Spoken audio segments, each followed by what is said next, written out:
विद्यार्थी मित्रों आप बधा मित्रों स्वागत है अपनी channel AV best in education अंदर। विद्यार्थी मित्रों आजना विडियोनी अंदर आज आपणे धोरण 9 विषय हिंदी विषयनी अंदर जे आपणुं चेप्टर नंबर 7 जे छे काव्य 7 सूरदास के पद एनु आज आपणे स्वाध्यायनुं संपूर्ण सोल्यूशन विडियोनी अंदर जोवाना छीए।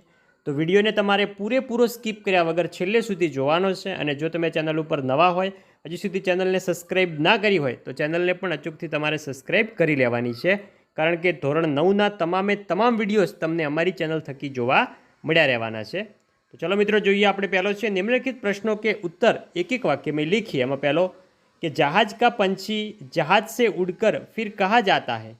तो जहाज का पंछी जहाज से उड़कर फिर जहाज पर ही आता है। बीजो छे सूरदास के मधुकर को करील फल क्यों नहीं भाता। तो सूरदास के मधुकर को करील फल नहीं भाता क्योंकि उसने कृष्ण भक्ति का अंबुज रस चख लिया है। तीजो छे बाल कृष्ण के मुख पर किसका लेप किया हुआ है। तो बाल कृष्ण के मुख पर मक्खन का लेप किया हुआ है। तो छे कि सूर धन्य क्यों हुए। तो सूर धन्य हुए क्योंकि उन्हें श्री कृष्ण की दुर्लभ छवि के दर्शन हो गए हैं। बीजो जो कि निम्नलिखित प्रश्नों के उत्तर विस्तार से लिखिए। मैं पहलो कि सूरदास जी ने किन उदाहरणों द्वारा अपनी अनन्य भक्ति भावना प्रकट की है। तो सूरदास जी कहते हैं कि मैं श्री कृष्ण रूपी जहाज का पंछी हूँ, मैं उन्हें छोड़कर कहीं नहीं जा सकता। श्री कृष्ण की महिमा भूलकर मैं और किसी देवता का ध्यान नहीं कर सकता। श्री कृष्ण जैसी गंगा का जल मिलने के बाद मुझे कुएं का जल पीने की चाह नहीं है। मेरा मन मधुकर श्री कृष्ण की भक्ति का अंबुज चखने के बाद अन्य किसी रस की इच्छा नहीं रखता।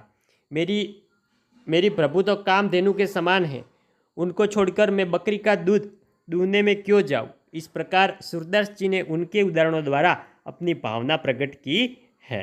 बीजो है कि बालक श्री कृष्ण के स्वरूप का वर्णन कीजिए, એટલે કે ભગવાન શ્રી કૃષ્ણના 12 સ્વરૂપનું આપણે વર્ણન કરવાનું છે।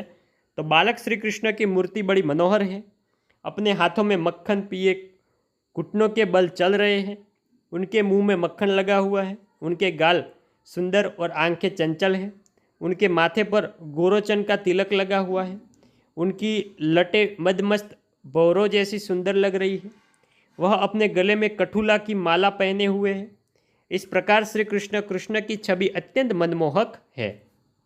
तो जो है सूरदास अपने आप को धन्य क्यों मानते हैं।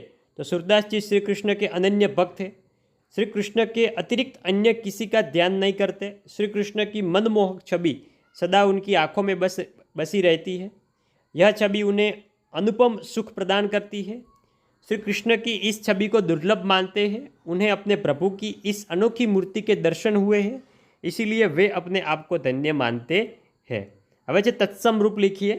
तो अनत तो थशे अन्यत्र, पंछी तो थशे पक्षी, महात्म तो थशे महात्यम, पियासो तो थशे प्यासा, दुर्मति तो थशे दुर्मति। जोई शको छो लट तो हशे केशगुच्छ, मधुही तो मध, केहरी तो थशे केसरी।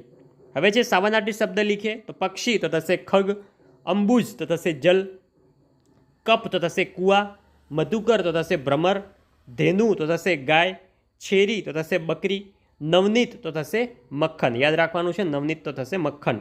लोचन तो थशे नयन अथवा आँख, कंठ तो गला, नख तो थशे नाखून। तो विद्यार्थी मित्रों आ हतुं आपणुं धोरण 9 विषय हिंदी विषयनी अंदर जे आपणुं काव्य नंबर 7 जे छे सूरदास के पद एनुं स्वाध्यायनुं संपूर्ण सोल्यूशन। तो वाला विद्यार्थी मित्रों विडियो तमने सारो लाग्यो होय, तमारा माटे उपयोगी रह्यो होय अने आवा नेक्स्ट विडियो जोवा माटे चेनलने अचूकथी सब्सक्राइब करजो अने विडियोने पण लाइक करीने जजो। मळीशुं आवनार नेक्स्ट उपयोगी धमाकेदार विडियो साथे। त्यां सुधी आवजो। भारत माता की जय। जय जय गरवी गुजरात।